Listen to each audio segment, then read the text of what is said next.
Olá, eu sou a Ana e o vídeo de hoje é para fazer um apanhado das minhas leituras do mês de setembro, portanto venho aqui fazer um wrap-up das leituras. E este mês eu não li muito, mas ao mesmo tempo quando vejo o número de livros, foram 7 livros.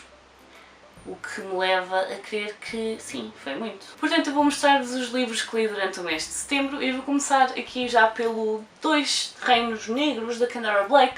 Foi um livro que me deixou um pouco surpreendida, porque acho que a autora está a levar isto por alguns caminhos que não serão os mais fáceis. Acho que está a criar aqui uma história bastante interessante.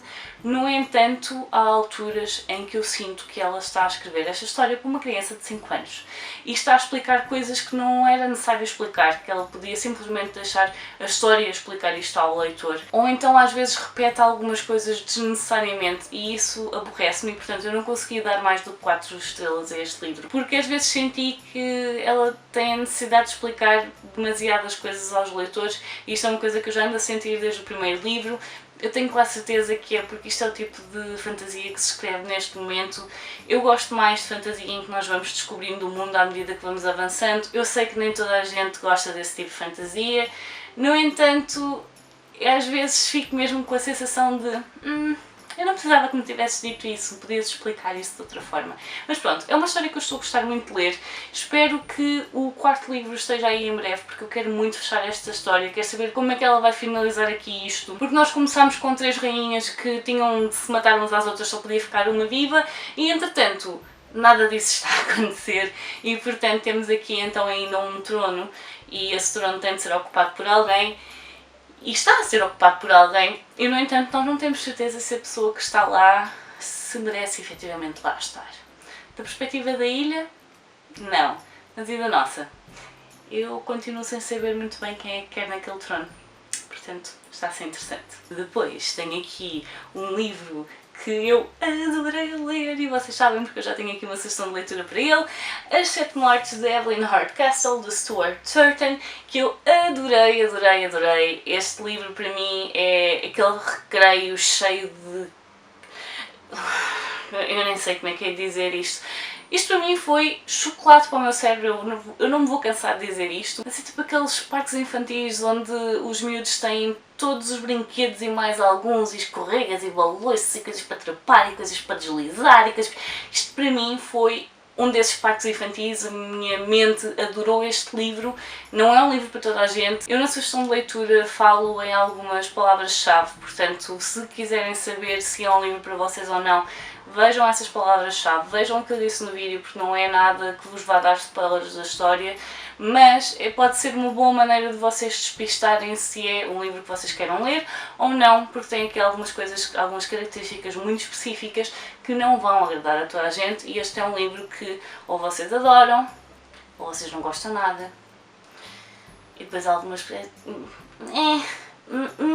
este livro para mim é um não gostar nada, portanto vão ver a minha sugestão de leitura e vão ver a quem é que eu acho que este livro ia resultar. Depois disso tenho aqui o Siddhartha do Hermann Hesse. É a primeira vez que eu leio um livro do Hermann Hesse. Eu já tinha o Siddhartha aqui há mais de um ano, eu comprei este livro na altura em que estive com uma crise existencial e portanto estava a sentir necessidade de explorar as coisas que eu queria para a minha vida e no fundo o que é que nós estamos aqui a fazer. E a verdade é, eu não li este livro na altura certa e efetivamente eu comprei-o na altura certa e eu devia de ter lido nessa altura.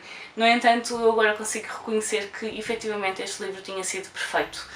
A história do Siddhartha é a história exatamente de alguém chamado Siddhartha. Ele desde muito novo que tinha muitas capacidades, chegou a uma altura por volta dos 15, 16 anos em que ele achou que já não havia nada que pudessem ensinar na aldeia dele e portanto ele foi em busca de um conhecimento superior sobre o que é que nós estamos aqui a fazer, qual é o nosso papel aqui, qual é o nosso papel na sociedade, qual é o papel de um Deus, qual é o papel de algo maior que nós e o que é que nós estamos aqui todos e qual é o nosso caminho. E portanto o Siddhartha vai percorrer o caminho dele e isso é o que eu acho extremamente fantástico, porque este livro acaba por tocar em muitos pontos de budismo e ele tem a possibilidade de seguir o Buda, mas ele vê valor nos ensinamentos, mas ao mesmo tempo sente que tem de traçar o seu próprio caminho. Não pode simplesmente seguir a doutrina de alguém. E eu acho isso fantástico. E gostei muito deste livro. Houve alturas em que eu não gostei particularmente da escrita, mas é um livro que efetivamente tem muito valor e que, se alguém se vir nessa situação em que fica com uma crise existencial e que não saiba exatamente como traçar o seu próprio caminho, a verdade é que o Siddhartha pode ter algumas das ferramentas para pensarmos e para procurarmos aquilo que é melhor para nós. E eu gostei muito de ler este livro, portanto fica aqui uma sugestão também para lerem, caso alguma vez se sintam assim um bocadinho perdidos e desorientados na vida. Portanto, muito bom. O próximo livro que eu tenho aqui não é um livro que eu tenha lido de les a les, até porque eu já li este livro antes. Este livro foi uma coisa que eu senti necessidade de voltar a ele e de refazer, e eu vou já mostrar o que é, porque não vale nada estar a falar disto sem estar a mostrar o livro. E esse livro é o Sumos Verdes Detox em 10 Dias, de J.J. Smith. Porquê é que eu voltei a este livro? Este livro não é uma dieta, este livro não é com o intuito de nos fazer perder peso, apesar dele aqui dizer perca até 7 kg em 10 dias. A ideia não é essa. A ideia é quando vocês se sentem muito cansados, se sentem que o vosso organismo não está a funcionar da melhor maneira, os sumos verdes são uma maneira de fazer uma desintoxicação do organismo, libertar impurezas e toxinas que muitas vezes nós vamos acumulando com uma má alimentação ou porque não fazemos as horas de sono que devíamos. Na parte da alimentação nós podemos fazer alguma coisa. E portanto, este livro que faz é basicamente 10 dias de sumos verdes. E eu sei que isto pode parecer um bocadinho extremo, mas no fundo a autora também tem aqui uma alternativa que é fazer só metade, ou seja, durante uma parte do dia fazer e na outra fazer uma refeição normal. Ela tem aqui algumas sugestões de refeições normais que se pode fazer para não desequilibrar aqui o que se está a tentar fazer com a desintoxicação. Enquanto eu estive a fazer esta detox, eu estive a fazer um vlog e eu ainda não o pus aqui porque eu não tenho certeza até que ponto isso seria interessante para vocês. E portanto, digam-me depois nos comentários se vocês estariam interessados em que eu efetivamente editasse e publicasse esse vlog, se acham que é uma coisa que seria interessante para vocês. Mais uma vez, isto não é uma dieta, isto é uma desintoxicação, é para fazer pontualmente. Eu já tinha feito em 2015, se não me engano, e portanto foi uma coisa que eu estava mesmo a sentir necessidade de fazer, eu estava-me a sentir muito cansada, estava-me a sentir a minha memória ainda péssima e portanto foi uma tentativa de equilibrar aqui um bocadinho as coisas. Digam-me então se estariam interessados nesse vídeo ou não. E chega agora a vez do culpado de eu sentir que andei a ler muito pouco este mês, porque este livro levou-me 2 semanas a ler. E esse livro é o livro do Paul, A Aliança Secreta, que é o segundo livro do Paul. O primeiro é este que está aqui, que era La Belle Sauvage. Portanto, este é um livro do Philip Pullman, é um livro que vem dar uma continuidade à história que foi começada na trilogia dos Mundos Paralelos, portanto, Os Reinos do Norte, o Telescópio de Ambar e a Torre dos Anjos, e eu acabei de trocar o segundo e o terceiro. E é um livro que vai pegar na história cerca de 10 anos depois do final da história da trilogia inicial. E foi um livro que eu comecei a chorar assim que comecei a ler a nota do autor que vem antes da história começar. E portanto, eu eventualmente chegou um momento em que eu pensei, eu devia ter começado a fazer um vlog deste livro, porque não há maneira nenhuma de eu conseguir passar tão bem aquilo que eu sentia enquanto estava a ler, como se eu tivesse feito um vlog. A verdade é, esse vlog ia ser metade do tempo eu a chorar enquanto li este livro. E eu chorei muito com este livro. Não estão a perceber, eu chorei muito. Eu não conseguia falar sobre este livro enquanto estava a ler e a tentar explicar a história sem começar a chorar. E tenho colegas de trabalho que são testemunhas disso, porque eu estava a falar sobre a história e eventualmente começava a lacrimejar e houve uma altura que tive mesmo de limpar os olhos porque eu estava mesmo a chorar. Este livro é extremamente emocional e eu vou fazer uma sugestão de leitura para ele, vai sair entretanto.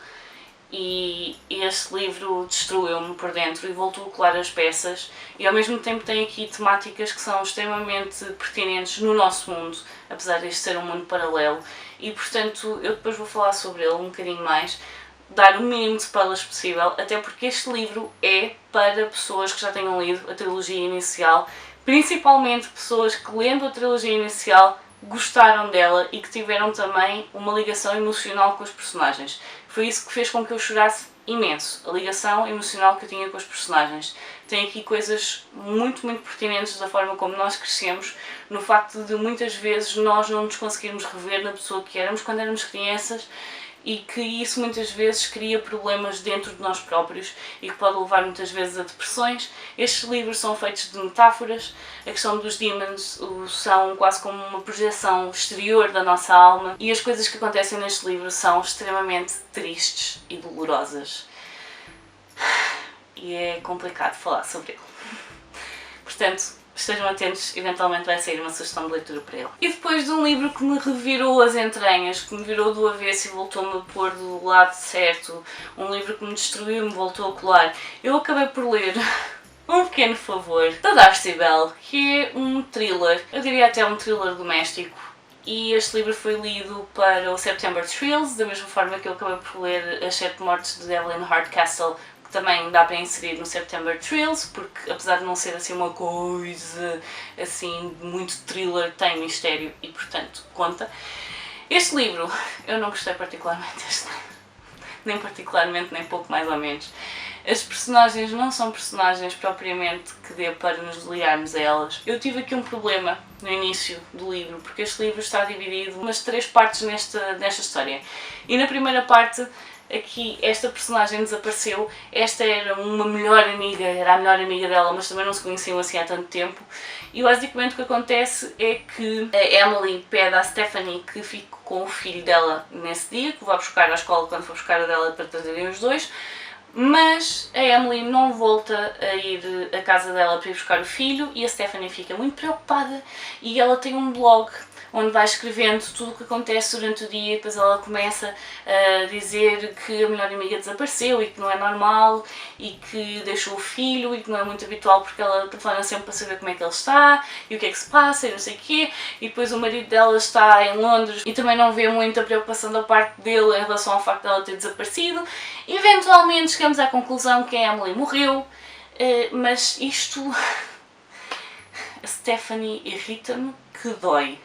Porque a Stephanie é daquelas mosquinhas mortas. E podem dizer, porque é uma supermãe. Não, não é uma supermãe, porque há supermães que são espetaculares e não precisam de estar constantemente a falar dos filhos para serem supermães.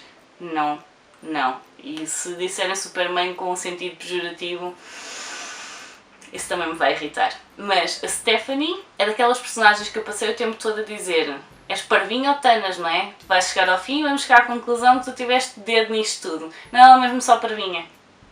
Muito parvinha. E ainda por cima é uma parvinha que passa o tempo todo a pensar que a cueca.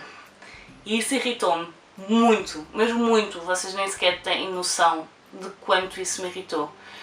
Este livro, eventualmente, na parte em que nós temos acesso à Emily, acaba por ser mais interessante, mas depois chega à última parte também e por ali abaixo. O filme está muito engraçado porque acaba por ir às vezes por uma parte mais do humor. A Stephanie não é tão mesquinha morta como no livro, no entanto, o filme consegue ser às vezes pior e melhor que o livro. Há coisas em que acerta muito bem e há coisas em que o que tinha acertado no livro não passaram para o filme.